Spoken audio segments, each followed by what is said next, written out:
आज के मेहमान। अथ स्वागतम् शुभ स्वागतम् अथ स्वागतम् शुभ स्वागतम् आनन्द मङ्गल मङ्गलम् आनन्द मङ्गल मङ्गलम् हितप्रियं भारत भारतम् हितप्रियं भारत भारतम् स्वागतम् शुभ स्वागतम् अथ स्वागतम् शुभ स्वागतम्। आज के मेहमान इस कार्यक्रम में आज हमारे मेहमान हैं लेखक और निर्माता निर्देशक बलविंदर सिंह झांझुआ। उनकी कुछ महत्वपूर्ण फिल्में हैं लवली तेरा क्या होगा, हम का रंग रंग का हम भी होता है, मुबारका, इश्क वाले कार्ड पे नाम मेरा लिखा ले, बीच में ही बसी है बात आगे बढ़ा ले, बॉयफ्रेंड बना ले। फिल्म सांड की आंख, मन ज्ञान गुण सागर चक पिसते लोग उजागर देखेगी ये दुनिया ये घुमनिया। तो आइए सुनते हैं लेखक और निर्माता निर्देशक बलविंदर सिंह झांझुआ से राजश्री त्रिवेदी की ये बातचीत। नमस्कार श्रोताओं, विविध भारती के स्टूडियो में आज हमारे मेहमान हैं लेखक, निर्देशक और प्रोड्यूसर बलविंदर सिंह झांझुआ। आपका बहुत बहुत स्वागत है। बहुत बहुत शुक्रिया और आपके श्रोताओं को मेरी तरफ से नमस्कार। और अभी नया साल आया तो मैं नए साल की भी शुभकामनाएं दे दूं। जरूर। मेरी फिल्म तेरा क्या होगा लवली चल रही है। बहुत बहुत शुक्रिया बलविंदर जी। आप का बचपन जो है वो कैंट एरिया में बीता है, हम उस जगह भी जाएंगे, लेकिन फिलहाल इस वक्त मैं अपने श्रोताओं को ये बताना चाहती हूँ कि एक बेहद खूबसूरत फिल्म सामाजिक विषय पर अभी आपने बनाई है, तेरा क्या होगा लवली। हाँ जी, है ना। जैसा कि आपने कहा कि एक सामाजिक विषय पर है। हमारे साइड में या अभी पूरे हिंदुस्तान में आप अगर सोचें तो सांवले रंग का बड़ा इशू रहता है लड़कियों के लिए और स्पेशली शादी के मामले में। बिल्कुल, कि वो चाहे जितनी मर्जी पढ़ी लिखी हो, चाहे वो बहुत अच्छा काम भी करती हो, लेकिन एक ऐसी धारणा है या मेंटेलिटी ऐसी है कि अगर लड़की का रंग थोड़ा सांवला है तो उसको शादी में बहुत दिक्कत आती है। बिल्कुल। तो ये विषय कैसे आपके जहन में आया? ये बात तो लड़कियों की थी, महिलाओं की थी, आप कैसे सोच पाए? नहीं, हमारे घर में भी महिलाएं हैं, हमारे घर में भी बहनें हैं, सब हैं, तो हम समाज से अलग तो है नहीं। लेकिन जब आप एज अ लेखक आप सोचते हैं कि किस सब्जेक्ट पे काम किया जाए, किस विषय पे काम किया जाए, तो अमूमन आप समाज की जो चीजें हैं आप उनसे ही प्रेरित होते हैं। और उसी लिहाज से फिर हमने सोचा कि इस पे एक अच्छी फिल्म बन सकती है जो एक सामाजिक विषय को भी टटोलती है, जिसमें ये रंग की भी बात आती है, जिसमें दहेज की भी बात आती है, क्योंकि ये सारे मुद्दे जुड़े हुए हैं। बिल्कुल, हम इस पे आगे बात करेंगे। पहले सुनवा देते हैं अपने श्रोताओं को उसी फिल्म से ये गीत।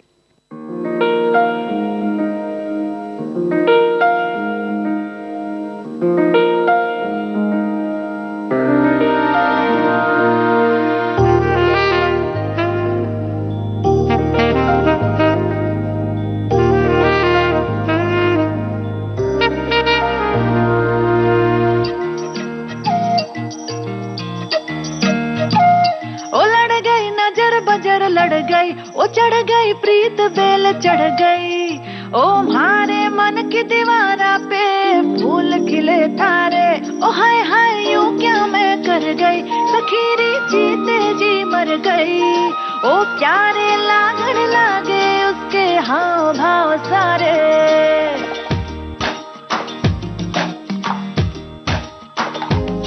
हाय सपनों की पंखुड़ियां अब जोड़ रही हैं कड़ियां, मन लवली हो गया। ये खुशियों की फुलझड़ियां कुछ मिलने की हैं घड़ियां, मन लवली हो गया। हो बांध के निगाहों वाली पुड़ियां, तुमसे उम्मीदें आके जुड़ियां है, और तेरी ही मुड़ियां ले मुड़ियां। अब तू हाल हाल जाने, दिल की ताल ताल जाने, अब तो सच्ची सच्ची अपनी बातां उड़ियां। अब तू रंग ढंग जाने, सब कुछ संग संग जाने, अब तो सच्ची सच्ची अपनी बातें।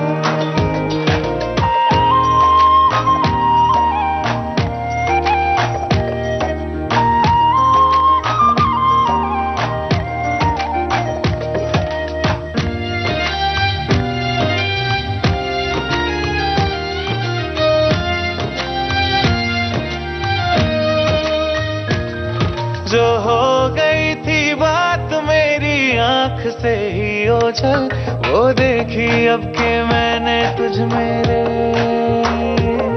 जो साथ मिलता हो जरा सा आदतों से तेरी, वो साथी तू भी ढूंढ मुझ मेरे। श्रोताओं, इस वक्त हम बातचीत कर रहे हैं लेखक, निर्देशक और प्रोड्यूसर बलविंदर सिंह जांजवा जी से। तो हम बात कर रहे थे, आपने कहा कि इसमें रंग को लेकर तो है ही कि लड़कियों का रंग अगर कम होता है तो उसकी शादी में बहुत परेशानी होती है, और आज भी हमारे देश के बहुत से हिस्सों में, बहुत से राज्यों में ये एक समस्या होती है। वो उसमें दहेज का भी इशू आपने उठाया है। हाँ जी, हाँ जी, है ना? क्योंकि एक सब जुड़े हुए हैं। अगर आपकी बेटी या आपकी बहन हाइट में थोड़ी छोटी है तो भी आपको कुछ उसका ज्यादा दहेज देना पड़ता है। उसको एक कमी के तौर पे देखा जाता है, जबकि वो आपकी चीजें आपके हाथ में है नहीं, रंग आपके हाथ में नहीं है, आपकी हाइट आपके हाथ में नहीं है। तो वो जो चीजें हैं, जैसे उस तरह की काफी फिल्में भी आई हैं, जैसे दम लगा के हईशा भी आई थी। तो मेरा ये था कि ऐसे एक मुद्दे को हम किसी का टैबू ना बनाएं। और सबसे बड़ी दिक्कत यह है कि सब चीजें घर से शुरू होती हैं। अब जो मेरी फिल्म में भी हमने लवली में दिखाया कि जब वो छोटी है तो उसको स्कूल में राक्षस का रोल दिया है, क्योंकि वो थोड़ी सी सांवली है, कि उसको वो रोल दिया जाता है। अच्छा, पड़ोसी भी नोटिस करते हैं कि अरे ये धूप में ज्यादा खेलेगी तो काली हो जाएगी, चाय पिएगी तो काली हो जाएगी। तो ये सारे मुद्दे मैंने उठाए हैं। और सबसे बड़ी बात यह है कि आपके परिवार वाले ही आपसे इस बारे में भेदभाव शुरू कर देते हैं, तो आपको ये खुद अपनी कमी महसूस होने लगती है। अगर ये चीज परिवार से ना शुरू हो तो फिर कोई दिक्कत नहीं है, या परिवार में ही ये कहा जाए कि कोई फर्क नहीं पड़ता है, तो फिर अपने आप आपका कॉन्फिडेंस भी उस लेवल पे रहता है। पर जब आप घर से ही निकलते हैं तब घर वाले भी आपको यही बोल रहे हैं, फिर बाहर जाके भी आपको वही चीजें सुनने में आ रही हैं, तो फिर वो लड़की के लिए बहुत प्रॉब्लम हो जाती है। क्योंकि हमेशा एक धारणा ये भी है कि यार ऐसी लड़की से अगर हमने शादी कर ली जो सांवली है या काली है तो हमारी तो आने वाली नस्लें काली हो जाएंगी, जबकि इनका कोई ताल्लुक है नहीं है इन सब चीजों का। तो मैं उन्हीं सब चीजों को मद्देनजर रख के हमने ये स्क्रिप्ट लिखी। आप एज अ लेखक ढूंढते रहते हैं कि आपको कोई ऐसा विषय मिले जिसपे आप ये सब्जेक्ट पे काम कर सकते हैं। बिल्कुल, आपने कहीं पर लिखा भी है कि मैं जन्मजात निर्देशक हूँ लेकिन पहले लेखक हूँ। हाँ जी। तो ये जो छोटी बातें, क्या जब आप बड़े हो रहे थे उस समय से आपके जहन में कौंधती थी? कभी किसी को बोलते हुए सुन लिया कि ऐसी परेशानी, ये सब ख्याल कब आना शुरू हुआ आपके दिमाग में? ये आपको पता होता है अपने बारे में थोड़ा बहुत, क्योंकि मैं बहुत छोटे से लिखना शुरू कर रहा था। मैं छोटी छोटी कहानियां लिखता था, मैं मम्मी को सुनाता था। फिर जब हम थोड़े बड़े हुए स्कूल में तो मैं प्लेज लिखता था, मैं लोगों को इकट्ठा करता था। कौन से क्लास की बात थी? ये सब 6th 7th 8th की बातें हैं। हाँ, और मेरी डैड एयरफोर्स में थे। हाँ। तो हम पूरे हिंदुस्तान घूमे हुए। अब जैसे मेरी जो स्कूलिंग है वो चेन्नई की है। अच्छा। हाँ, तो वहां पे क्या हिंदी वीक होता था, हिंदी सप्ताह होता था। तो उसमें मैं फिर कविताएं अपनी लिख के और कुछ कहानियां लिख के, वाद विवाद, ये सब चीजें हम उधर कल्चरल एक्टिविटीज में हम करते थे। और तो ये सब पंजाबी में लिखते थे? नहीं, हिंदी में। अरे वाह, क्या बात है। तो लिखना मेरे ख्याल से आप में अंदर होता है कि मुझे लिखना है। बिल्कुल। क्योंकि अगर आपको लिखने की बात आती है तो आप बस लिखना शुरू करना चाहिए। तो मैं उसी तरह से हम लिखते भी रहते थे कि जिस तरह से कुछ प्ले लिख लिए, लोगों को इकट्ठा कर लिया, कल्चरल गणेश पूजा में, दुर्गा पूजा में, क्योंकि हमारे उधर सब त्योहार मनाए जाते हैं एयरफोर्स में, तो वो सब हम इकट्ठा करते थे। जब फिर हम कॉलेज गए तो कॉलेज में भी हमें फिल्म का पता, और फिल्म का हमेशा ही मुझे शौक रहा है। तो तब तो हम छोटे थे तो हमें यही लगता था कि हीरो ही सब कुछ करता है। तब हमें ये भी नहीं पता था कि निर्देशक होता है, लेखक होता है। पर जो बड़े होते गए तो हमें पता चलता गया कि नहीं, लिखना सबसे इंपॉर्टेंट है। क्योंकि ब्लैंक पेज से अगर आप कुछ चीज लिख रहे हो, वो राइटर मेरे हिसाब से राइटर होता है। लिखी हुई चीज में तो हर बंदा आगे बोल सकता है कि यार ये अच्छा नहीं है, इसको ऐसा कर दो, इसको ऐसा कर दो। पर कोरे कागज से लिखना, तो मेरा वो बड़ी इंस्पिरेशन रही है कि कोरे कागज से लिखने में, इसलिए मैं अपने आप को बोलता हूँ कि मैं निर्देशक बाद में हूँ, लेखक पहले हूँ। क्योंकि शुरुआत तो हमेशा राइटिंग से ही होगी। बिल्कुल। तो अगर कुछ लिखी हुई चीज पे निर्देशक काम करेगा, ब्लैंक चीज में तो निर्देशक काम नहीं कर सकता। बिल्कुल सही। चलिए, यहाँ पर हम तेरा क्या होगा लवली से एक और गीत सुन लेते हैं।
हाथों से मेरे निकला, क्या कहना दुनिया की राहों में था, तू फिसला या मैं फिसला। हाँ दिल के बाग बगीचे सूखे अब क्या सींचे, नैनों में रोका ओ मैंने रोना रे, दिल खोना था रे, दिल खोना था रे। एक बार फिर आप सबका स्वागत है श्रोताओं विद भारती के स्टूडियो में। जैसा हमने आपको बताया, हमारे साथ है लेखक, निर्देशक और प्रोड्यूसर बलविंदर सिंह जी। बलविंदर जी, तो आपने बताया कि चेन्नई में भी आपकी पढ़ाई लिखाई हुई, तो क्या तमिल भी बोलना सीखा क्या? कुंजम कुंजम तेरे माँ हमें आती है, थोड़ी तमिल भी आती है। क्योंकि आप जब रहते हो उधर, जो आपके दोस्त बनते हैं, जो आपके लोकल लोग होते हैं, हालांकि जो डिफेंस का एक वो रहता है कि बड़ा प्रोटेक्टिव एनवायरनमेंट रहता है, आपका एक एयरफोर्स स्टेशन का कैंप होता है, उससे बाहर से कोई अंदर नहीं आ सकता। पर हम जब स्कूल जाते हैं, जब बाहर खेलने जाते हैं, तो हमारा इंटरेक्शन हमेशा अपने दोस्तों से होता था जो तमिलियंस थे। और तमिल तो मुझे बहुत पसंद भी है लैंग्वेज, क्योंकि वो सबसे पुरानी जो भाषा है वो तमिल ही है। तो मैं मतलब सीखने का शौक बिल्कुल जबान, मेरे ख्याल से ना, जब आप धीरे धीरे जब आपको लैंग्वेज समझ में आने लगती है, या जब आसपास के लोग बोलते, तो आपको इंटरेस्टिंग लगता है। अब जैसे उसके बाद मैं गुजरात चला गया, तो मैंने अपनी बीए और एमए इकोनॉमिक्स गुजरात से की हुई है, बड़ौदा से। अब वहां जाके फिर हम गुजराती भी सीख गए, क्योंकि वो आपकी एक फॉर्मेटिव ईयर्स होते हैं, आपके दोस्त बनते हैं, तो वहां पर फिर हमने गुजराती भी सीखी। इकोनॉमिक्स में आपने बताया आपने पोस्ट ग्रेजुएशन किया, तो चार्टर्ड अकाउंटेंट या सीएस वगैरह बनने का नहीं सोचा? नहीं, देखिए अभी मैं प्रोड्यूसर हूँ, तो वो काम तो आ ही रहा है कि अपनी कंपनी को किस तरह से मैनेज करना है। क्या बात है, मतलब सोच समझकर बिल्कुल आगे की पढ़ाई। मतलब मैं फिल्म मेकिंग में तो आना ही चाहता था, तो वो मैंने अपने डैडी को भी बोला था कि मैं इधर ही आना चाहता हूँ। तो डैड ने बोला कि नहीं यार, हमारे खानदान में ना किसी ने एमए नहीं की हुई, तो एक बार एमए कर लो। क्या बात। तो फिर एमए भी की, और फिर लेकिन वो करने के बाद तुरंत मैं फिल्म मेकिंग में आ गया था। मैं आपको ऐसा नहीं लगा कि जैसे आपने कहा कि बहुत प्रोटेक्टेड एनवायरनमेंट वहां पे होता था, और जिस क्षेत्र में आप आना चाह रहे थे, क्योंकि जैसे पिताजी ने कहा कि भाई एमए कर लो, एक एश्योरेंस कि हाँ परिवार में कोई एमए पास भी है, और दूसरा ये कि फॉल बैक जैसी कोई चीज धीरे धीरे तैयार हो जाए, क्योंकि जिस क्षेत्र में आप आ रहे थे उसमें डेस्टिनी भी बहुत रोल प्ले करती है, और फॉल बैक के लिए कुछ नहीं होता। बहुत से लोग इस स्वप्न नगरी में आते हैं मुंबई में और अपनी किस्मत आजमाते हैं। लेकिन एक बात तो है कि आपने कहा कि लिखना जो था, आप जिन परिदृश्यों को देख रहे थे उस पे लिखना, तो वो यहाँ इसके लिए भी कोई फॉल बैक सोचा था? ये बड़ा अच्छा सवाल किया आपने, क्योंकि ये मैं बहुत अपने दोस्तों को बोलता हूँ कि जिस एनवायरनमेंट से हम आए थे वो बड़ा प्रोटेक्टिव एनवायरनमेंट था। हमारा कहीं पे भी बाहर की दुनिया से कोई इंटरेक्शन नहीं था, क्योंकि आपकी कैंटीन होती है, आपका सारा सामान उधर होता है, आपका आपको कहीं अस्पताल बाहर नहीं होता होता, है। सब अपना अस्पताल होता है, स्कूल होते हैं जी। सारा कुछ अंदर ही होता है, आप कहीं पे भी बाहर नहीं जाते हो। और जब हम मुंबई आए तो तब हमें पता चला कि दुनिया क्या है और कैसी है। पर वो स्ट्रगल भी रहा है, लेकिन मुझे ये था कि अब यही करना है। मैं कभी भी फॉल बैक सोच के नहीं आया कि अगर मैं ये करूंगा, अगर मेरे से ना हुआ, 2-3 साल सोचता हूँ, देखता हूँ, उसके बाद चला जाऊंगा। मुझे ये था कि अगर अब जो भी कुछ करना है जिंदगी में, अब इधर ही कुछ करना है, तो मेरे पास कोई ऑप्शन था नहीं। फैमिली से पूरा सपोर्ट? फैमिली से सपोर्ट था पूरा। और इधर आके फिर मुझे रियलाइज हुआ कि आई बिलोंग हियर। आपको वो फीलिंग आनी बहुत जरूरी है कि मतलब आप इधर के हो या नहीं हो। और देखिए, वो आप अपने सेल्फ डाउट भी होता रहता है कि यार मैं उतना टैलेंटेड हूँ, जैसा आपने बोला कि किस्मत भी आपकी साथ देनी चाहिए, वो सब भी होता है। लेकिन मुझे ऐसा लगता है कि अगर आप बिल्कुल पैशनेटली अगर आप इधर काम करिए, और इधर क्या ध्यान भटकाने के लिए भी 10 चीजें और हैं, पर अगर आप फोकस होकर इधर अगर आप काम करें तो मेरे ख्याल से आप पा सकते हैं, अगर आपको लगता है कि आप टैलेंटेड हो तो। बिल्कुल। तो वो तो अपना एक मजा था ही, उस स्ट्रगल का भी अपना मजा रहता है। आप बचपन से फिल्मों के शौकीन रहे थे? बहुत शौक। अगर आप मेरे से पूछेंगे कि 1995 की, 60 की, 50 की ये फिल्म के गीत किसने लिखे हैं, गाने का म्यूजिक किसने किया है, कौन सी फिल्म है, मैं आपको सब बता सकता हूँ। और सिर्फ ये हिंदुस्तान नहीं, ये मैं बहुत भगवान से डर के बात कर रहा हूँ कि मैं ये आपको वर्ल्ड सिनेमा की भी बात कर सकता हूँ, जिसमें Japanese cinema, Italian cinema, Korean cinema हो गया, या हॉलीवुड हो गया, या मैं अपनी हिंदी फिल्म इंडस्ट्री का तो मुझे सारा पता है। और सब लोगों को इतना तो लोग मेरे से फोन भी करते हैं कि बोली ये गाना किसने लिखा था, अगर उनकी शर्त लग जाती है तो वो सब चीजें भी होती रहती है मेरे साथ। तो बलविंदर जी, ये इतना ज्यादा पैशनेट अबाउट फिल्म्स, ये कब कॉलेज में जाकर हुआ? नहीं, ये स्कूल से था। आपको मैं बताऊं कि ये बड़ी इंटरेस्टिंग चीज है कि ना, हमारे एयरफोर्स में क्या होता है कि अपना थिएटर होता है। तो थिएटर में आपको पुरानी फिल्में देखने को मिलती हैं। हाँ, कैंटेरिया में और उस जमाने में वीसीपी भी बहुत होता था, तो हम बड़ी फिल्में उधर भी देखते थे। तो शौक तो बहुत था फिल्मों का, क्योंकि आप देखिए, आप एक अपनी चीजें क्रिएट करते हो, आप लिखते हो, आप लोगों को इकट्ठा करते हो, आप एक्टर लेते हो और अपने एक वर्ल्ड क्रिएट करते हो। मुझे वो और किसी फील्ड में दिखता नहीं है वो। तो मुझे ऐसा लगता था कि आप 2 घंटे 3 घंटे आप फिल्म देखने जाते हो थिएटर में अंधेरे में, और आप एक दुनिया जी के वापिस आते हो। वो अच्छी है, बुरी है, क्राइम से रिलेटेड है, लव स्टोरी है, फैमिली फिल्म है, लेकिन वो कितनी अच्छा एक्सपीरियंस होता है आपका। तो मुझे वो चीज बड़ी अट्रैक्ट करती थी कि मैं आया और 2 घंटे में थिएटर में एक चीज देख के गया। और इतनी मेहनत है फिल्म बनाने में, वो फिल्म में दिखती नहीं है, पर वो 1-2 साल की जो मेहनत होती है, जिसमें pre production, production, post production होता है, तो वो अपने आप में जो जर्नी है वो बड़ी मेहनत वाली है। हम तो अपने आप को मजदूरी बोलते हैं। अच्छा, चलिए यहाँ पर हम आपकी पसंद का एक गीत सुनते हैं और फिर वापस आएंगे। कौन सा गीत सुनेंगे आप? देखिए, मेरी पसंद का एक गीत है जो गाइड फिल्म का गीत है, जो शैलेंद्र साहब ने लिखा है और एस डी बर्मन साहब ने कंपोज किया है। विजयानंद की फिल्म है, तेरे मेरे सपने। सुनते हैं।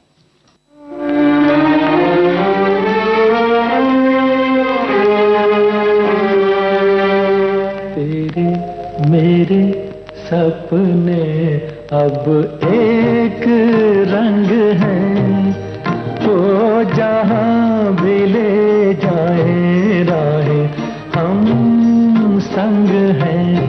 ओ तेरे मेरे सपने अब एक रंग हैं, वो जहाँ भी ले जाए राहें हम संग हैं।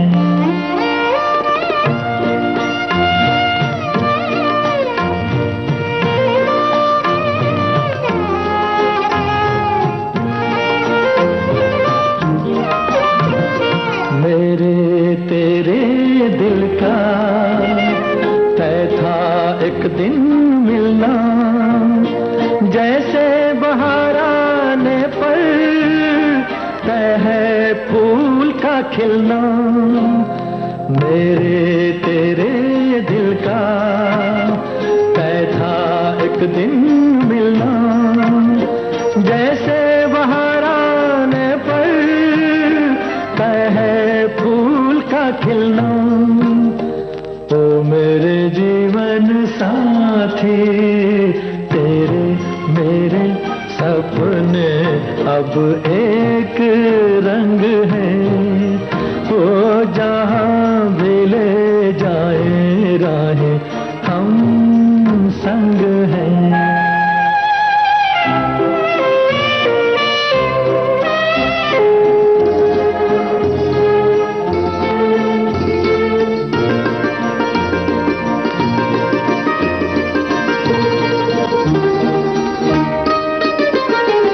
तेरे दुख अब मेरे, मेरे सुख अब तेरे, तेरे ये दो नैना चांद और सूरज मेरे।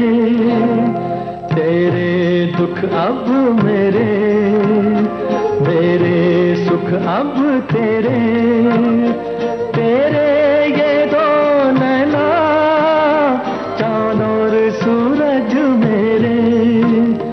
ओ मेरे जीवन साथी, तेरे मेरे सपने अब एक रंग हैं, वो जहाँ भी ले जाए राहें हम संग हैं।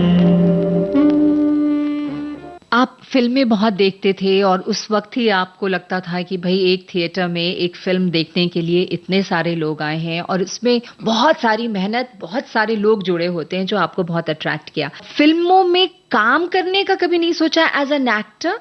You have a good personality. मुझे लगता है कि वो मेरा मीडियम नहीं है। हाँ। मैं कैमरे के पीछे ही अच्छा हूँ। हाँ, लेकिन मतलब जो मुझे रिक्वायरमेंट होती है कभी कभी मैं करके दिखा देता हूँ कि अगर वो एक्टर नहीं समझ पा रहे हैं, ऐसा हो रहा है। पर मुझे कभी कैमरे के सामने आने का नहीं हुआ। ओके, बलविंदर जी, आपने कहा कि कहानियां लिखते थे आप। अब जब एक निर्देशक के तौर पर या एक प्रोड्यूसर के तौर पर आप फिल्में लिख रहे हैं, अगर आपकी कहानी को कोई और प्रोड्यूसर बनाना चाहे और उसमें आपकी कहानी में वो कोई परिवर्तन करना चाहे अपनी सोच से, तो क्या आप ऐसा होने देंगे? क्योंकि मैंने सुना है, आप मुझे बता सकते हैं कि कई बार लोग जो प्रोड्यूसर होते हैं या ये जो निर्देशक होते हैं, उनका एक अपना नजरिया होता है और वो कहते हैं लेखक को कि नहीं, इसमें ये चेंज करो। इट हैपेंस इन हाँ, नहीं, बिल्कुल होता है ये। शायद यही कारण है कि मैं अपनी स्क्रिप्ट किसी को देता नहीं हूँ। अच्छा। लेकिन मुझे ऐसा भी लगता है कि अगर आपकी सेंसिबिलिटी मैच करती है और अगर वो फिल्म के लिए अच्छा है, तो मैं परिवर्तन करने के लिए बिल्कुल तैयार रहता हूँ, क्योंकि मैं उस मामले में उतना वो नहीं रहता।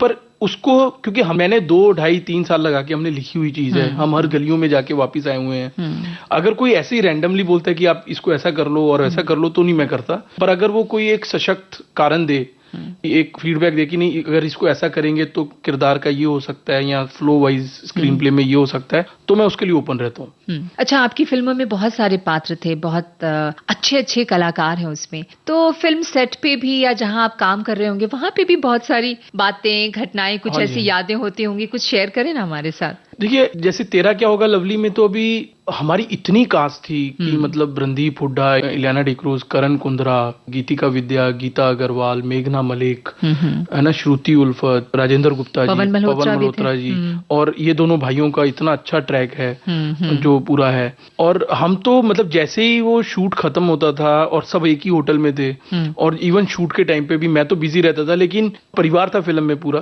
तो ये लोग ऐसे बैठ के उधर गप्पे मारते थे, चाय वाय पीते थे, तो कभी कभी मुझे इनको शांत करना पड़ता था कि मुझे काम करने दो। अच्छा। आप थोड़ा दूर होके अपनी गप्पे मारिए। तो वो एक बड़ा परिवार वाला एटमॉस्फेयर बन ही जाता है। तो इसमें बहुत मजा इसलिए भी आया क्योंकि इतने अच्छे एक्टर्स हैं सारे, और वो उस मिलियू को, उस पृष्ठभूमि को समझते भी हैं कि मतलब ऐसा नहीं है कि वो लोग उन किरदारों को जानते नहीं है, तो वो कुछ अपना भी इनपुट देते थे कि बलविंदर इसको ऐसा कर लें, अगर मेरे दिमाग में ये आया है। तो वो एक जो क्रिएटिव प्रोसेस था उसमें बहुत मजा आता था। तो जैसे ये राजेंद्र गुप्ता हुए या पवन मल्होत्रा हुए, और भी इसमें जो कलाकार थे जो आपसे उम्र में और तजुर्बे में ज्यादा हैं, तो आपको कभी ऐसा लगा, या अगर उन्होंने कोई सजेशन दिया, क्योंकि आप उनके सामने तो एक युवा निर्देशक था, तो कभी ऐसी परेशानी हुई? नहीं, परेशानी कभी भी नहीं होती, क्योंकि उनको भी स्क्रिप्ट पता है कि अगर इस बंदे ने ये स्क्रिप्ट लिखी हुई है, और कई बार वो तारीफ भी करते थे कि ये बिल्कुल आपने सही चीज लिखी हुई है, या बिल्कुल किरदार सही पिरोए हुए हैं। लेकिन उनका सजेशन हमेशा आता था, और वो बड़ा लाभदायक भी होता है, क्योंकि उन्होंने इतना काम किया हुआ है, तो उनको किरदार के बारे में, उनको एक सीन के बारे में जो नॉलेज है, वो तो आपको सीखने को मिलता ही है। पर मेन ये होता है कि जब आपने वो सीन लिख दिया है, उसी के दायरे में रह के ही आपको करना पड़ता है कि मतलब वो चीज है, पर वो आपको जो तजुर्बा होता है वो तो हमेशा ही काम आता है इन सब एक्टर्स का। बहुत बढ़िया। आपने बताया आप बचपन से ही कहानियां लिखते थे, तो लिखना एक बात है, और ऐसा कहा जाता है, सुना है मैंने, कि पढ़ना बहुत जरूरी होता है बेहतर लिखने के लिए। पढ़ने का भी शौक है आपको? बहुत हम पढ़े हुए हैं। जैसे मैंने साहित्य बहुत पढ़ा हुआ है, चाहे वो उर्दू का हो, और जैसे मंटो हो, राजेंद्र सिंह बेदी हो, इस्मत चुगताई हो, जिलानी बानो हो, कृष्ण चंद्र हो, मेरे ख्याल से सब चीजें इनकी पढ़ रखी हैं। और मैंने बहुत पहले ही एक चीज सीखी थी कि मुझे गुलजार साहब की एक बात याद है कि उन्होंने ये बोला था कि input is equal to output. अगर आपके अंदर कुछ है नहीं, तो आप निकाल नहीं सकते। एग्जैक्टली, यही मैं जानना चाह रही थी। तो वो जो चीज है वो बड़ी इंपॉर्टेंट होती है कि आपके पास या तो जगबीती होता है या आप बीती होता है। जगबीती आप किताबों के जरिए, फिल्मों के जरिए, या जो भी किसी ने किससे कहानी सुना दी है वो होता है, और एक आप बीती होता है जो आपके साथ घटित हुआ है। तो ये दोनों ही मिला के आपके तजुर्बे, और जब आप किरदार लिखते हो, जब आप कहानी लिखना, बुनना शुरू करते हो, तो फिर वो चीजें सारी आपके तजुर्बे से बाहर आती हैं। अगर आपके पास देखा नहीं है कुछ, आपने जैसे अभी मैंने पूरा हिंदुस्तान ट्रैवल किया हुआ है जी, और मैं बड़ा खुशकिस्मत रहा हूँ कि डैड एयरफोर्स में थे, तो हम उधर भी गए, तो इतने ज्यादा कल्चर मैंने देखे हुए हैं, इतनी ज्यादा लोगों से मैंने इंटरेक्शन किया हुआ है, और वो भी मुख्तलिफ। मतलब आप देखिए, गुजरात का तमिलनाडु से कोई लेना देना नहीं, और तमिलनाडु का पंजाब से कोई लेना देना नहीं है। बिल्कुल। फिर मैं बेंगलोर रहा हूँ, मैं कलकत्ता रहा हूँ, तो इतने डाइवर्स हमारे कल्चर हैं, खाना पीना, आज भी अगर आप देखिए तो मैं भाषा, हफ्ते में अपनी संस्कृति, मेड जी। को मैं दो बार तो बोलता हूँ कि इडली और डोसा बनाना ही बनाना है। तो जबकि हम पराठे खाने वाले लोग हैं, हम तो, मुझे आज भी कई लोग बोलते हैं कि यार तू ना मद्रासी पंजाबी है, मतलब वो ऐसा है नहीं है। तो मुझे ऐसा लगता है कि वो लिखने की जो चीज है वो आप जब तक नहीं पढ़ोगे, और आज मैं कई लेखकों को मिलता हूं तो उनका नॉलेज इसलिए भी नहीं होता है, या उनका बड़ा सुपरफिशियल नॉलेज होता है क्योंकि उन्होंने हॉलीवुड की फिल्में देखी हैं, तो वो उस हिसाब से बात करते हैं। जब तक आप हिंदुस्तान को नहीं समझोगे, आप हिंदुस्तान की कहानी नहीं कह सकते। क्या बात। आप चाहे राज कपूर साहब को लीजिए, चाहे आप गुरुदत्त साहब को लीजिए, उनको हिंदुस्तान पता था तो वो हिंदुस्तान की कहानियां कह सकते थे। अदरवाइज हमें लगता है कि बंबई के बाहर दुनिया नहीं है, पर मेजर जो दुनिया है वो आपकी बाहर ही बसती है। मुझे यहाँ पर आपसे एक सवाल पूछने का मन कर रहा है बलविंदर जी। आपने कहा कि ऑल ओवर इंडिया, काफी भारत में आप ट्रैवल किए हैं, बहुत सी जगहों पे रहे हैं पिताजी की नौकरी की भी वजह से, लेकिन फिल्मों की जब बात आती है तो आप पंजाब पे ज्यादा केंद्रित होते हैं, है ना? देखिए, मुझे ऐसा लगता है कि पंजाब एक ऐसा राज्य है जहां पर अगर आप खुद भी, मैं तो पंजाब का हूं और आपको विश्वास नहीं होगा कि मैं पंजाब में ज्यादा रहा नहीं हूं, क्योंकि हम सिर्फ 2 महीने गांव में छुट्टियां मनाने जाते थे जी। तो अगर आप पंजाब स्टेट को लेंगे तो वो बहुत ही, जिसको कह सकते हैं कि आप कहानियों का क्षेत्र रहा है। आप क्यों मंटो, राजेंद्र सिंह बेदी जो इतने बड़े बड़े लेखक हुए हैं, उन्होंने क्यों उधर, क्योंकि वहां पर अगर आप देखो पार्टीशन वहां हुआ है, बंटवारा वहां हुआ है, सदियों से चाहे जितने भी लोगों ने आक्रमण किया हुआ है हिंदुस्तान में, वो उसी रूट से आते थे और उसी रूट से लूटपाट करके जाते थे। और अभी भी आप देखोगे कि आजादी के बाद से आपका पार्टीशन पंजाब और बंगाल का हुआ है, तो जब पंजाब की अपनी समस्याएं तो बहुत समस्याएं हैं, और वो बॉर्डर स्टेट है, और पंजाब पहले दिल्ली तक था, फिर बाद में 60। बलविंदर जी, समस्याएं तो और भी राज्यों की कुछ थोड़ी बहुत होती हैं। मतलब मेरा ये कहना है आपसे नहीं, जैसे ये फिल्म तेरा क्या होगा लवली मैंने हरियाणा बैकड्रॉप पे रखी हुई है, लेकिन वो समस्या जो है वो बिहार, यूपी, सब जगह की है। वो एक ऐसा सब्जेक्ट है कि सब जगह ये समस्या होती। मतलब मैं इसलिए आपसे ये कह रही थी कि आप लेखक हैं, दूरदर्शिता है आप में, तो मुझे लगता है कि लेखक होने के नाते, एक फिल्म मेकर होने के नाते, और भी जगहों की समस्याओं को आपको उठाना चाहिए और उस पर फिल्म बनाना चाहिए। चलिए, आपके पसंद का एक गीत सुन लेते हैं। जरूर। ये गीत मैं आपको, जो मेरा one of the favourite song है, वो है गुलजार साहब का लिखा हुआ और आर.डी. बर्मन साहब का मेरा कुछ सामान। इजाजत बहुत बढ़िया फिल्म थी, तो बहुत बढ़िया फिल्म थी। तो आप अगर वो कर सकें तो जरूर ये गीत सुनते हैं।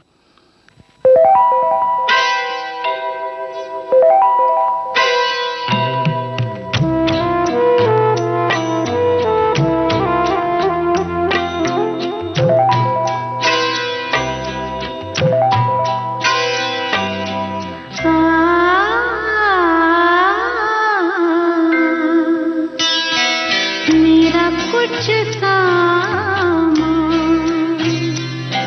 तुम्हारे पास पड़ा है, मेरा कुछ सामान तुम्हारे पास पड़ा है। ओ सावन के कुछ भीगे भीगे दिन रखे हैं, और मेरे एक खत में लिपटी रात पड़ी है। वो रात बुझा दो, मेरा वो सामान लौटा दो। वो रात बुझा दो, मेरा वो सामान लौटा दो। मेरा कुछ सामान तुम्हारे पास पड़ा है। ओ सावन के कुछ भीगे भीगे दिन रखे हैं, और मेरे एक खत में लिपटी रात पड़ी है। वो रात बुझा दो, मेरा वो सामान लौटा दो। आपने बहुत सारे लेखकों के नाम लिए, आपने कहा इन सबको पढ़ा है आपने। अगर मैं किसी एक राइटर के बारे में पूछूं कि सबसे फेवरेट आपके कौन थे, तो आप किन का नाम लेंगे? मैं, मुश्किल सवाल है।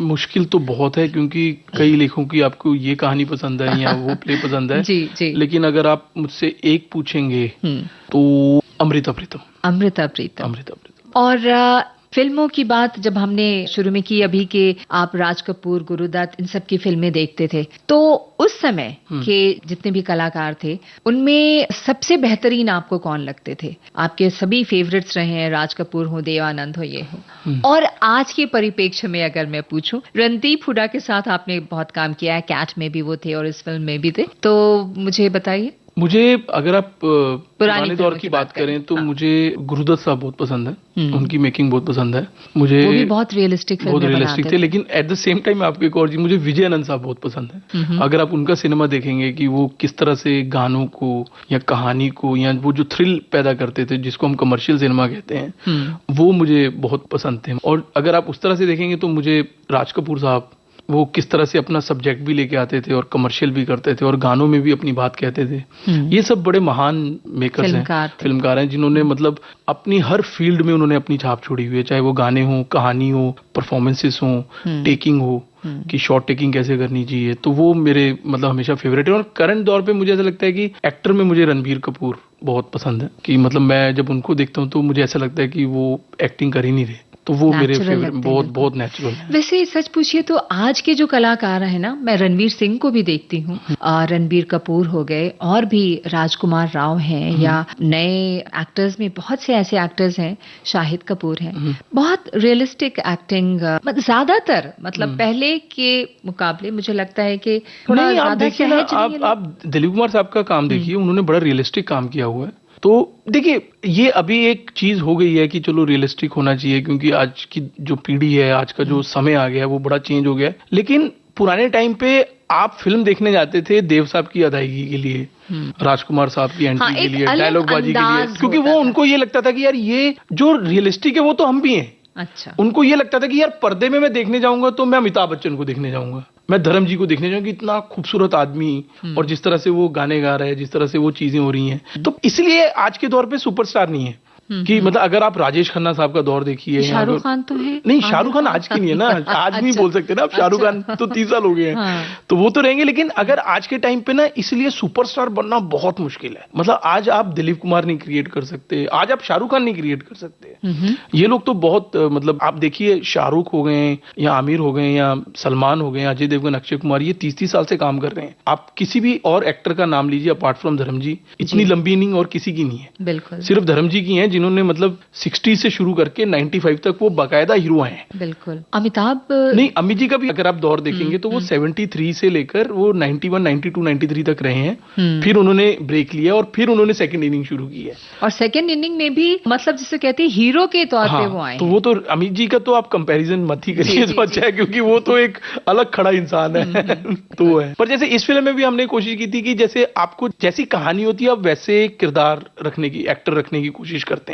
तो मेरे उस हिसाब से, क्योंकि मैं ये मानता हूँ कि रणदीप हुड्डा एक बहुत सशक्त अभिनेता है। मतलब अगर मैंने उनके साथ 2 बार काम किया, एक शो में कैट में किया और एक इस फिल्म में किया है, और दोनों में उनका किरदार ये कॉमेडी में जो अपने माँ बाप से भी डरता है, और कैट एक अलग सब्जेक्ट था बिल्कुल जो डील कर रहा था। तो कॉमेडी में भी वो, क्योंकि उन्होंने भी कभी कॉमेडी की नहीं थी, तो जब मैंने उनको जाके कहानी सुनाई, स्क्रिप्ट सुनाई, तो वो बोले यार बलविंदर, बड़ी हिम्मत है कि यार तू ये मेरे पास लेके आया है कि मैं ये कर सकता हूँ। तो वो फिर अपना एक वो रहता है। क्या बात थी, क्या कॉन्फिडेंस था आपको कि वो एक तो तैयार हो जाएंगे और दूसरी बात ये कि आपको लगा कि रणदीप ही कर सकते हैं इसको? नहीं, मुझे ऐसा लगता है कि मैं जब कहानी लिखता हूँ तो जब आप रणदीप हुड्डा जैसे कलाकार के पास जाते हैं जो एक बहुत थिंकिंग एक्टर है, तो वो आपसे 10 सवाल पूछेगा, 11 सवाल पूछेगा, उनके जवाब आपको आने चाहिए, क्योंकि वो उनको पता होना चाहिए कि इसको ये वर्ड पता है, नहीं पता है, कॉमेडी निकलवा पाएगा या नहीं पाएगा। तो वो the way you narrate the story, आप किस तरह से कहानी कह रहे हो, डायलॉग आप में कॉमेडी आ रही है नहीं आ रही है, तो आई थिंक रणदीप पाजी ने वो देखा था कि यार ये होगा, और उन्होंने अपने सवाल पूछते हैं जो यूजुअल सब एक्टर पूछते हैं, और रणदीप साहब थोड़ा ज्यादा पूछते हैं। अच्छा। तो अगर आपको उनके सबके जवाब पता है तो फिर कोई बहस नहीं है। अगर उनको ये पता है कि यार आप इस कहानी को मेरे से ज्यादा जानते हैं तो फिर कभी कोई समस्या आती नहीं है, और एक्टर तो वो है ही बहुत अच्छे। बहुत बढ़िया। तो बलविंदर जी ये बताइए कि जैसे कहानी लिख रहे होते हैं उस वक्त एक किरदार दिमाग में होता है और उस पर कहानी लिखते हैं, या कहानी लिख लेते हैं और तब इस किरदार को कौन बेहतर करेगा तब देखते हैं? मैं आपको इस फिल्म का एग्जांपल देके बताता हूँ कि ना ये कहानी जो है वो अनिल कुमार रोडा और कुणाल मांडेकर, इनका एक 1 लाइन था, स्टोरी था इनका, कहानी लेके ये आए थे। तो फिर मुझे बहुत अच्छी लगी, मैं और रुपिंदर ने मुबारका साथ में लिखी हुई है। तो जब वो उन्होंने सुनाई तो मुझे हमेशा आइडिया बहुत अट्रैक्ट करता है कि अगर मुझे वो पोटेंशियल नजर आना चाहिए कि यार ये कहानी में ये पोटेंशियल है, तो फिर वो कहानी लेके फिर मैंने, अनिल ने और रुपेंद्र चहल ने, हमने पूरा स्क्रीन प्ले डायलॉग लिखा। ये तेरा क्या होगा लवली जी। तो उसमें क्या होता है कि आपको एक कहानी अट्रैक्ट करती है, आपको किरदार समझ में आने लगता है कि यार ये अच्छा किरदार है, ये अच्छा निखर के आ सकता है, इसमें मजा आएगा, लिखने में भी मजा आना चाहिए। तो हम जब ये फिल्म लिख भी रहे थे तो हम खुद भी हंसते रहते थे कि कभी कभी क्या वो बहुत अच्छी आमद हो जाती है कि आप कॉमेडी लिख रहे हो तो उसमें वो फिर कहानी अपना अपना स्क्रीन प्ले और डायलॉग्स बनता जाता है। तो इस कहानी से रिलेटेड मैं आपको बता सकता हूं कि ये क्योंकि एक सोशल कॉज में भी थी, लवली का बड़ा इंटरेस्टिंग कैरेक्टर था, तो जब हमने ये सोचा कि एक लड़की पीएचडी कर रही है लेकिन फिर भी उसको रंग के कारण भेदभाव करना पड़ रहा है और उसको दहेज डबल देना पड़ रहा है। उसका एक डायलॉग मैंने अभी ट्रेलर में सुना कहीं पर कि पिताजी आपने कहा था कि पढ़ लिख लोगी तो अपने पैर पे खड़ी हो जाओगी, जो उसके पिता कहते हैं कि तुम्हारे रंग के आगे तुम्हारी किस्मत फीकी पड़ गई। तो ये चीज मैं तो आई एम वेरी ग्लैड कि आपने ये चीजें नोटिस की हुई हैं, लेकिन हमारी भी यही कोशिश थी कि ऐसी छोटी छोटी जो सीन्स हैं उसमें हम अपनी बात कह जाएं। बाकी तो बहुत एंटरटेनमेंट है, बहुत हंसी फिल्म में आपको मजा भी आएगा, लेकिन कुछ कुछ चीजों में जो बहुत इमोशनल चीजें, जैसे इसका क्लाइमैक्स बहुत इमोशनल है कि कैसे परिवार से ही हर चीज शुरू होती है और परिवार पे ही आके हर चीज खत्म होती है, तो वो चीज हमने कहने की कोशिश की है इसमें। चलिए आप एक गीत हमें और सुनवा दें। गीत मैं आपको सुनाऊंगा साहिर साहब का चलो एक बार फिर से, गुमराह फिल्म का ये गीत सुनते हैं।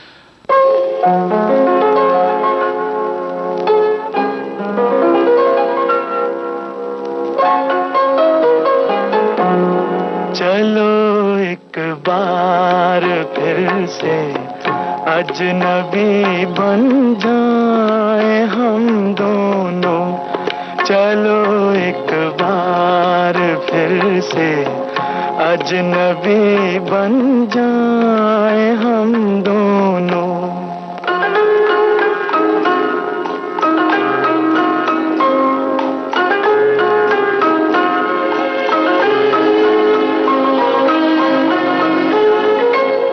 न मैं तुमसे कोई उम्मीद रखूं दिल नवाजी की, न तुम मेरी तरफ देखो गलत अंदाज नजरों से, न मेरे दिल की धड़कन लड़खड़ाए मेरी बातों में, न जाहिर हो तुम्हारी कश्मकश का राज नजरों से।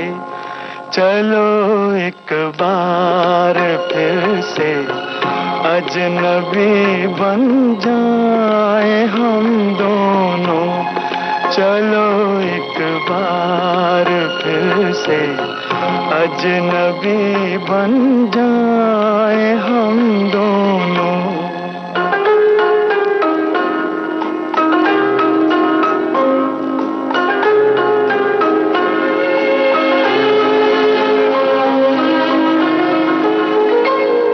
तुम्हें भी कोई उलझन रोकती है पेश कदमी से, मुझे भी लोग कहते हैं कि ये जलवे पर आए हैं, मेरे हमराह भी रुसवाइयां हैं मेरे माजी की, मेरे हमराह भी रुसवाइयां हैं मेरे माजी की, तुम्हारे साथ भी गुजरी हुई रातों के साए हैं।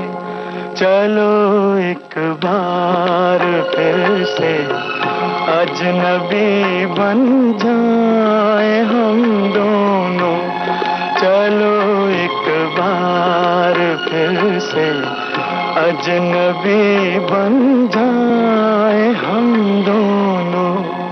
तो दोस्तों, इस वक्त हम बातचीत कर रहे हैं बलविंदर सिंह जंजुआ जी से, जो कि एक लेखक, निर्देशक और प्रोड्यूसर हैं।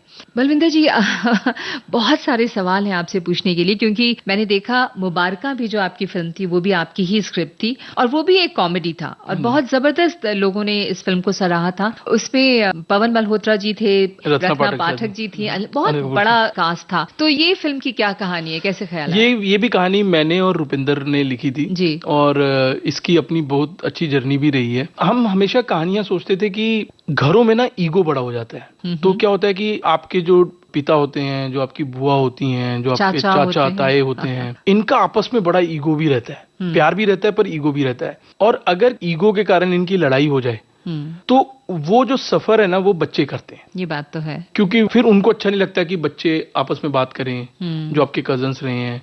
और अगर थोड़ा गैप आ जाए तो वो फिर गैप बढ़ता जाता है, और फिर एक ऐसा टाइम होता है कि आप उनसे बात भी नहीं कर पाते, वो इतना लंबा अंतराल हो जाता है। तो मुझे ऐसा लगता है कि जो ईगो होता है उस पे हमने रख के ये फिल्म बनाई थी कि किस तरह से अगर एक भाई बहन पे ईगो आ जाता है तो उसका जो नतीजा निकलता है, उसका जो रेपरकशंस होते हैं वो बच्चों को भुगतने पड़ते हैं। तो ये कहानी हमारी, मतलब वो तो मेरी अपनी रियल लाइफ में भी कहानी थी कि मेरी बुआ और मेरे फादर साहब की और ताई की लड़ाई हो गई थी। तो फिर हमने उससे इंस्पायर होकर हमने ये कहानी लिखी थी। तो जब ये आपकी फिल्म, सॉरी मैं बीच में बोल रही हूँ, आपके पिताजी ने देखी, जब आपके घर वालों ने देखी, तो उनका क्या रिएक्शन? उनको पता था कि ये क्या कहानी है, बड़ा मजा भी, उन्होंने डांटा भी। पर जब हमने ये लिखी थी तो फिर हमने बड़े अच्छे कॉमेडी अंदाज में, और अनीस बज़मी इसके निर्देशक थे जो बहुत ही सशक्त निर्देशक हैं, और कॉमेडी में तो उनका कोई मुझे लगता नहीं सानी है कोई। तो जब हमने उनको भी सुनाई तो वो भी बहुत, जबकि वो खुद बहुत बड़े राइटर हैं, उन्होंने सारी फिल्में लिखी हुई हैं, बहुत सारी फिल्में दी हैं, सारी उन्होंने हिट फिल्में दी हुई हैं। तो जब उन्होंने पढ़ी तो उनको भी बहुत मजा आया है, और वो बड़े इमोशनल आदमी है। मतलब हमको लगता है कि वो कॉमेडी करते हैं तो वो ऐसा है, पर मतलब deep down inside he is a very emotional person. तो जब उनको सुनाई तो फिर अनिल कपूर साहब और सबको हमने जब सुनाई तो उनको बहुत मजा आया था। और जो परिवार की बातें होती हैं वो सबको ही रिलेट कर पाता है। बिल्कुल, वो आपने बात कही कि लोग अपने आप को इससे जुड़ा हुआ पाते हैं कि ये तो घर की कहानी है, घर की कहानी है, घर की बात है। तो इतने सारे स्टार कास्ट थे इस फिल्म में, तो फिर उस तरह की कुछ परेशानियां, क्योंकि अब बाहर में बहुत शूटिंग हुई थी उसकी। हाँ, लंदन शूट की थी हमने, 50 दिन हमने लंदन शूट किया था। नहीं, कोई प्रॉब्लम नहीं हुई, हम सब मिलके जाते थे और खाते पीते थे। और बहुत मुबारका और मैंने जितनी भी अभी फिल्में की है ना, वो एक, आप ये मान के चलिए कि एक परिवार पूरे ट्रिप में जा रहा है और साथ साथ में काम भी कर रहा है। ये बहुत खुशनसीब होने का, क्योंकि अनिल कपूर साहब के साथ भी, अर्जुन कपूर के साथ भी बहुत मजा आया काम करके। और उनके जो प्रोड्यूसर भी थे मुराद खेतानी और अश्विन वर्दे, वो भी हमने सोनी पिक्चर्स के साथ ही फिल्म बनाई थी। तो बहुत ही अच्छा एक्सपीरियंस था, मतलब one of the best experiences I have ever had. क्या ऐसा होता है कि जब आप किसी के साथ बार बार काम करते हैं तो एक कंफर्ट लेवल हो जाता है? क्योंकि मुबारका में भी इलियाना डिक्रूज थी। हाँ जी। और इस फिल्म में भी तेरा क्या होगा लवली में भी इलियाना है। इलियाना एक बहुत ही अच्छी अदाकारा है, और मैं ये मानता हूँ कि उन्होंने हमेशा ना ग्लैमरस रोल किया था। तो मुझे याद है जब मैं ये फिल्म लेके इलियाना के पास गया था तो वो बोली कि मतलब मैं कहाँ से हरियाणवी लड़की लगती हूँ और ये है। तो मैंने कहा नहीं, वही मुझे लगता है कि एक एक्टर की थोड़ी सी हड्डी तोड़नी पड़ती है। तो मैंने बड़ा देसी किरदार, और जब मैंने उनको स्क्रिप्ट सुनाई तो वो बहुत ही उनको मजा आया था कि स्क्रिप्ट है। तो मेरा ये था कि आप मेरे पे भरोसा रखिए, आपने मुबारका में काम किया ही हुआ है, वो एक जो देसीपन एक एक्टर का रहता है वो मैं निकलवाऊंगा। तो इसलिए इलियाना को भी इसमें लिया था कि मतलब बड़ा मजा आएगा उसके साथ भी, क्योंकि मुबारका में भी मेरा बहुत अच्छा एक्सपीरियंस था। तो फिर इस फिल्म में भी हमें काम करके बहुत मजा आया था। पवन जी मेरे one of the favourite actor हैं। तो मतलब मैं हमेशा जब कुछ लिखने की कोशिश करता हूँ तो कोशिश रहती है कि पवन जी को मैं दिमाग में रखूं किरदार लिखते वक्त भी, क्योंकि मुझे लगता है हमने उनका इतना काम देखा और इतना डाइवर्स काम है उनका, तो आप हर किरदार में उनको इमेजिन कर सकते हैं। हाँ, क्योंकि इसमें उनका थोड़ा कॉमेडी का ये था, कॉमेडी भी है, थोड़ा सीरियस भी है, क्योंकि वो इवेंचुअली जो किरदार प्ले कर रहे हैं वो तो लवली के फादर का है जिसकी बेटी की शादी नहीं हो रही इसमें। लेकिन मुबारका में he was very typical Punjabi जो कैरेक्टर हो सकता है, थोड़ा इगोइस्टिक है, चिड़चिड़ा सा, लाउड है, और थोड़ी अपने घर पे उसकी चलती भी है, हुकूमत करना चाहता है ज्यादा वो, और प्यार भी बहुत करता है, पर अगर लड़ाई होगी तो फिर वो ईगो भी उस लेवल का रखता है। तो रत्ना पाठक शाह और पवन जी का अपना एक कॉन्फ्लिक्ट था, और अनिल कपूर उनके तीसरे भाई बने हुए थे, तो वो एक बैलेंसिंग फैक्टर थे फिल्म में। तो बहुत मजा आया था उस फिल्म में। और इस फिल्म में दो भाइयों की लड़ाई, इसमें भी बहुत इंटरेस्टिंग, आपने ऐसे सीन देखे नहीं होंगे, आपने रियल लाइफ में जरूर देखे होंगे लेकिन आपने कभी फिल्म में नहीं देखा होगा कि राजेंद्र गुप्ता जी, वो भी बहुत ही बढ़िया कलाकार हैं, तो वो बड़े भाई बने और ये छोटे भाई बने हैं। इन दोनों का भी ईगो क्लैश है, पर कैसे वो फिल्म के बीच में उनका ईगो इलियाना की वजह से टूटता है और वो वापस मिलते हैं। तो वो एक बड़ी इंटरेस्टिंग भाइयों की कहानी भी, एक सेपरेट ट्रैक चलता जा रहा है इसमें भी। बहुत सुंदर। तो यहाँ पर हम एक म्यूजिकल ब्रेक ले लेते हैं, एक गीत सुन लेते हैं। अगला गीत मैं सुनाना चाहूंगा आपको, ये राजेंद्र कृष्ण जी ने लिखा हुआ है और ये है कि तुम ही मेरे मंदिर तुम ही मेरे। जी, ये खानदान फिल्म का नूतन जी का गाना है। बहुत प्यारा गीत है, चलिए सुनते हैं।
पुरानी फिल्मों की अगर बात करें, थोड़ा सा हम पुरानी फिल्मों की तरफ जाते हैं। गानों में बड़ा माधुर्य होता था, लिखे बहुत अच्छे जाते थे गाने, तो आज भी लिखे बहुत अच्छे जा रहे हैं। लेकिन आप क्या, यहाँ पे मैं थोड़ा सहमत नहीं हूँ आपसे, लेकिन ठीक है, पर कुछ गाने बहुत अच्छे लिखे जा रहे हैं। कुछ गाने, मैं ये नहीं कहूंगी कि सभी गाने अच्छे लिखे जा रहे हैं। कुछ पोएट्स हैं, जो कवि हैं, जो शायर हैं, उनकी रचनाएं अगर आप देखें, मैं अगर शकील आजमी की बात करूं या और भी कुछ लोग, इरशाद कामिल हैं, बहुत अच्छा लिख रहे हैं ये लोग। तो अभी मैंने पिछले दिनों एक फिल्म देखी थी, उसका एक गाना था, तू बन जा गली बनारस की मैं शाम तलक भटकूं तुझ में, तेरी आंखें गंगा घाट सी हैं। मतलब इस तरह की जब लाइनें आती हैं तो लगता है कि नहीं, ऐसी बात नहीं है, गीत अच्छे लिखे जा रहे हैं, है ना। तो पुरानी फिल्मों की बात करना चाहूंगी मैं कि बहुत सारे गायक कलाकार थे, संगीतज्ञ थे, संगीत निर्देशक थे। तो तब के गानों में और अब के गानों में ये है, सब कहते हैं बहुत लाउड है, बहुत म्यूजिक जो है वो बहुत हावी होता है शब्दों पे।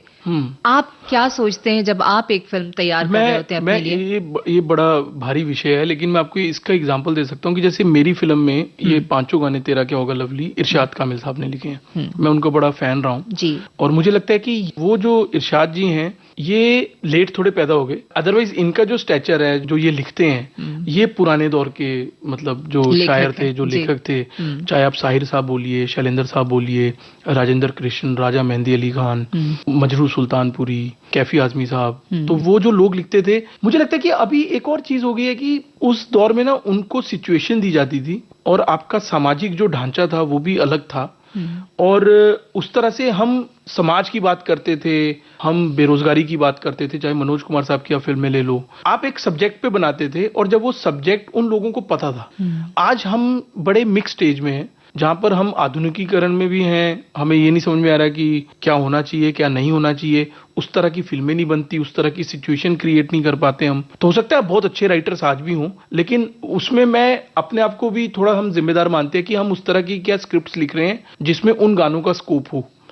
तो मुझे लगता है जैसे बख्शी साहब, आनंद बख्शी साहब ने इतना काम किया हुआ है 40-45 साल में, बहुत सुपरहिट तो गाने उन्होंने दिए हैं। हर तरह के गाने लिखे हुए हैं। उन्होंने चिंगारी कोई बड़ को भी लिखा हुआ है, उन्होंने मेरे सपनों की रानी भी लिखा हुआ है, उन्होंने महबूबा महबूबा भी लिखा हुआ है, दम मारो दम के भी गाने लिखे हुए हैं। तो मुझे ऐसा लगता है कि उस तरह की जो राइटिंग थी वो तभी थी जब उस तरह की सिचुएशन पैदा होती थी, कि जैसे जावेद साहब ने कितने गाने लिखे हुए हैं, गुलजार साहब ने अपनी फिल्मों के, जैसे माचिस फिल्म है, माचिस फिल्म में उनकी सिचुएशन थी तो उन्होंने उस तरह के गाने लिखे हुए हैं। बिल्कुल। तो मुझे लगता है कि आज अगर उस तरह के सब्जेक्ट बनाए जाएं, और आज की तारीख में क्या, पहले फिल्में होती थी 2.5-3 घंटे की, तो लोग गाने भी सुनते थे। आजकल लोगों का पेशेंस बहुत कम हो गया है, आपकी फिल्में 2 घंटे की बननी शुरू हो गई हैं।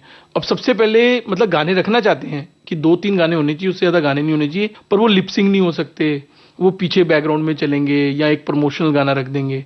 तो थोड़ा दौर भी चेंज हुआ है, या गाना फिल्म खत्म हो जाती है तब उसके बाद आता है एक गाना, एक आइटम सॉन्ग आ जाता है। तो उस तरह से मुझे लगता है कि वो फर्क तो आया ही है। सांड की आंख पे बात करते हैं, ये फिल्म बनाने के पीछे क्या आप मतलब ये रियल स्टोरी पर आधारित थी ये फिल्म? हाँ जी, सांड की आंख तुषार हीरानंदानी साहब ने डायरेक्ट की है, और वो खुद बहुत अच्छा लिखते भी हैं, काफी फिल्में उन्होंने लिखी हुई हैं, ABCD, एक विलन और हाफ गर्लफ्रेंड, वो सब लिखी हुई है उन्होंने। तो तुषार और उनकी वाइफ है निधि, तो निधि मेरी अच्छी दोस्त है। तो फिर निधि मेरे पास आई थी कि ये हमने आपकी राइटिंग देखी हुई है, तो बलविंदर अगर आप ये फिल्म लिख सकते हो। तो मैंने फिर उनको ये बोला था कि यार आपके पति तो खुद इतने बड़े राइटर हैं और वो हैं, तो आप मतलब उन्हीं से बोलो कि वो करे। कहते नहीं, तू एक बार मिल ले। तो जब मैं तुषार को मिला तो उन्होंने मुझे ये वीडियो दिखाया था जो आमिर खान के शो सत्यमेव जयते में ये दोनों दादियां आई हुई थी। तो मैंने कहा आपने कुछ लिखा हुआ? कहते मैंने कुछ नहीं लिखा हुआ अभी, क्योंकि मुझे नहीं लगता कि ये मैं लिख सकता हूँ। तो उन्होंने मुझे ये वीडियो दिखा और YouTube में 1-2 चीजें उन्होंने दिखाई थी। तो जब मैंने देखा तो मैं बड़ा इंस्पायर हुआ कि मतलब उन्होंने 60 साल के बाद तो शुरू किया। बिल्कुल बिल्कुल। तो फिर मैंने उनको ये बोला कि ये बहुत इंटरेस्टिंग है कि अगर मैं 4-5 दिन में उनके साथ, बागपत उनका गाँव था, तो अगर मैं उनके साथ जाके रह सकूं, उनसे बातें कर सकूं, तो फिर मैं फिर ही बता सकता हूँ कि क्या हो सकता है। तो फिर हम गए और मैं 4-5 दिन उनसे मैंने बातें की, उस गाँव में रहा, थोड़ा उनसे पूरी बातचीत की कि कैसी जिंदगी रही, क्या रही। तो मेरा एक ये सोच थी कि हालांकि वो आपको पता ही है पर्दा रिवाज था उधर, आप देख नहीं सकते हो। उस टाइम पे अगर आप बात करो कि मतलब उन्होंने पूरी अपनी जवानी उस तरह से जी है, तो उस तरह से अगर आप सोचोगे कि यार ये शूटिंग कर सकती हैं, उनको वो उतना टैलेंट था और उन्होंने कैसे ये माना कि यार ये हमें आता है, ऐसी कितनी औरतें और होंगी जिनका और क्या क्या टैलेंट होगा कि उनको पता भी नहीं चला होगा लाइफ में। बिल्कुल। तो जब मैंने उनको देखा तो मैं बहुत इंस्पायर हुआ था। तो फिर मैंने ये कहा कि ठीक है मैं लिखता हूँ, और फिर इस तरह से मैंने वो कहानी लिखी। तो मैंने इसमें स्टोरी स्क्रीन पे लिखा हुआ है, तो वो पूरा लिख के मैंने उनको समझा, तो वो भी बड़े खुश थे। तो फिर उन्होंने जब मैंने लिख के दिया तो तुषार वॉज वेरी हैप्पी। और मेरा ये अप्रोच था कि फिल्म शुड बी सेलिब्रेशन, वो डार्क नहीं होनी चाहिए कि हम किसी की व्यथा कहें। वो तो बहुत अच्छी बात थी कि 60 साल के बाद उन्होंने शुरू किया, और वो कैसे घर वालों को उल्लू बना बनाकर वो शूटिंग की वो जाती थी टूर्नामेंट्स खेलने। तो मेरा वो एक वो नजरिया था कि उसको सेलिब्रेट करना चाहिए। बिल्कुल। तो वो लेकिन एक सवाल यहाँ पे आता है कि जब 2 बुजुर्ग महिलाओं का यहाँ पे कलाकार हैं, तो कलाकार वैसे क्यों नहीं लिए गए? बिल्कुल यंग, अपनी तापसी पन्नू थी उसमें और भूमि पेडनेकर थी। देखिए वो प्रोसेस में मैं नहीं था, अटैच नहीं था, क्योंकि मेरी मुबारका शुरू हो गई थी उसी वक्त। जी। तो मैं उस शूट पे चला गया। लेकिन मैं उस चीज को समझ सकता हूँ। देखिए ये कहना बड़ा आसान है कि आपकी बात सही है कि इसमें आप शबाना आजमी ले सकते थे, रत्ना पाठक शाह ले सकते थे, सुप्रिया पाठक ले सकते थे, और बहुत और भी ऐसी उम्दा, नीना गुप्ता थी, या कलाकार ले सकते थे। लेकिन मुझे ऐसा लगता है कि ना ये लड़ाई हमेशा आर्ट और कॉमर्स की चलती रहेगी। अच्छा। कि आप अगर उनको लेके बनाते हो तो हमें कोई बजट मिलता नहीं है। ये भी बात सही। मतलब कि अगर आप ये सोचेंगे कि आपको कुछ तो चाहिए कि लोग, और ये कॉर्पोरेट स्ट्रक्चर है या जैसा भी है, उस तरह से वो लड़ाई हमेशा क्रिएटिव पर्सन के साथ लगी रहेगी कि उसको अपनी कहानी भी कहनी है और उसको कॉम्प्रोमाइज भी थोड़ा बहुत करना पड़ता है। तो मैं उस प्रोसेस में था तो नहीं, लेकिन मुझे ऐसा लगता है कि शायद इसी कारण कुछ रही होगी चीजें, कुछ तो मजबूरियां रही होंगी। अच्छा, हमने फिल्मों पे बहुत बात की। अगर आपके बारे में पूछूं कि सिर्फ एक बलविंदर जिनको पैशन है फिल्मों का, फिल्में बनाते हैं, इसके अलावा भी कोई शौक है? इसके अलावा मैं क्रिकेट बहुत अच्छा खेलता हूँ। अच्छा। मुझे रनिंग, वॉक, इन सब का बहुत शौक है। मुझे पेंटिंग का, मैं स्केचेस, पेंटिंग का मुझे बड़ा शौक रहता है। बाकी मुझे लगता है कि मेरा पूरा शौक राइटिंग का ही है और फिल्में बनाने का है। तो मेरा भी अपना बैनर है, तो मैं अपने बैनर में ही फिल्में बनाता हूँ। तो मेरी यही कोशिश है कि मैं, रुपेंद्र और अनिल मिलकर ही काम करते हैं राइटिंग में। हाँ, तो जितनी हम जी, ये आपका एक ग्रुप है ना? हाँ जी, हाँ जी, बिल्कुल, क्योंकि हम तीनों साथ में ही लिखते हैं हमेशा। लेखक मंडल आप लेखक, हम उसको स्टोरी डिपार्टमेंट बोलते हैं। जो मेरे ऑफिस में हम तीनों बैठ के हम हमेशा कुछ ना कुछ, मतलब ऐसा नहीं है कि हम किसी भी दिन खाली बैठते हैं। हम हर दिन कुछ लिखने की कोशिश करते हैं। तो अभी हमारे ने 3-4 स्क्रिप्ट्स लिखी हैं, तो वही चीजें अभी आगे। रुपेंद्र ने डायरेक्ट भी की थी, पुआड़ा मेरी पंजाबी फिल्म थी, वो भी डायरेक्ट की थी, और कैट में भी उन्होंने 2 एपिसोड डायरेक्ट किए थे। तो हमारी कोशिश रहती है कि लिखते रहें और लिख लिख के अपने बैनर के अंदर अच्छा कंटेंट क्रिएट करते रहे। पुआड़ा हुई, फिरंगी या फिर चाक जवाना, ये सारी आपकी पंजाबी फिल्म? हाँ जी, हाँ जी, पंजाबी का मुझे थोड़ा शौक रहता है कि पंजाबी भी अपने, मतलब जो होती है मातृभाषा से भी जुड़ के रहना चाहिए। बिल्कुल बिल्कुल। तो OTT पे काम करना ज्यादा आसान है या फिल्में बनाना? नहीं, आसान तो दोनों ही नहीं है, दोनों के लिए बहुत मेहनत है। पर OTT का ये रहता है कि जैसे आप सीरीज बना रहे हो तो उसमें थोड़ी आपकी फ्रीडम होती है कि आप जो कहानी, नहीं तो फिल्म का क्या होता है, रिस्ट्रिक्शन होती है कि आप 2 घंटे में गाने को। सीरीज का क्या है कि आपके पास एक लंबा टाइम होता है, 8 एपिसोड होते हैं, जिसमें आप जो सब प्लॉट्स होते हैं, जो बाकी किरदारों की कहानी है, उसमें भी आप डिटेलिंग में जा सकते हो। तो वो एक फायदा रहता है, लेकिन वो प्रोसेस भी फिर लंबा रहता है। मतलब आप 2, 2.5, 3 साल लग जाते हैं एक शो बनाने में भी। फिल्म का ये रहता है कि अगर आपने फिल्म लिख दी है तो आप उसको 1 साल 7-8 महीने में आप खत्म कर सकते हैं। जैसे अभी मैंने एक और फिल्म खत्म की है, सब फर्स्ट क्लास है। मैं चंडीगढ़ में ही शूट कर रहा था, अभी आया हूँ 4-5 दिन पहले ही। तो वो भी कॉमेडी है। सब फर्स्ट क्लास? हाँ जी, वो भी कॉमेडी है। वो मैं और मुराद भाई और जियो मिलके प्रोड्यूस कर रहे हैं और मैं डायरेक्ट कर रहा हूँ। उसमें वरुण शर्मा जो फुकरे में, शनाज गिल है, कुशा कपिला है, मन्नू ऋषि हैं, फैजल मलिक, तो ये सब चीजें हैं उसमें। बलविंदर जी, आपसे बहुत सारी बातें हुई, आपके बचपन, आपके कॉलेज के दिनों, और ये जो संघर्ष है आपने बताया, हमने जो साथ साथ ये सफर तय किया, अभी बहुत अच्छा लगा सुन के। आप बहुत अच्छी अच्छी फिल्में बनाएं और हम देखें। इसके लिए हमारी पूरी टीम की तरफ से आपको बहुत सारी शुभकामनाएं, और स्टूडियो में आने के लिए, अपना कीमती वक्त हमें देने के लिए, इसके लिए तहे दिल से शुक्रिया। बहुत बहुत शुक्रिया आप लोगों का, जो आपने मेरा इंटरव्यू लिया और मेरी फिल्म के बारे में बातें की, मेरी जिंदगी के बारे में बातें की। और मैं सभी विविध भारती के श्रोताओं को नमस्कार बोलना चाहता हूँ और फिर जल्दी मिलेंगे। आज के मेहमान, इस कार्यक्रम में अभी आप सुन रहे थे लेखक और निर्माता निर्देशक बलविंदर सिंह झांझुआ से राजश्री त्रिवेदी की ये बातचीत।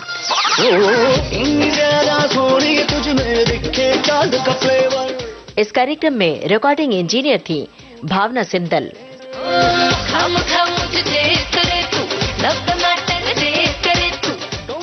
विविध भारती की ओर से इस कार्यक्रम के प्रस्तुतकर्ता जुबैर खान। आज के मेहमान।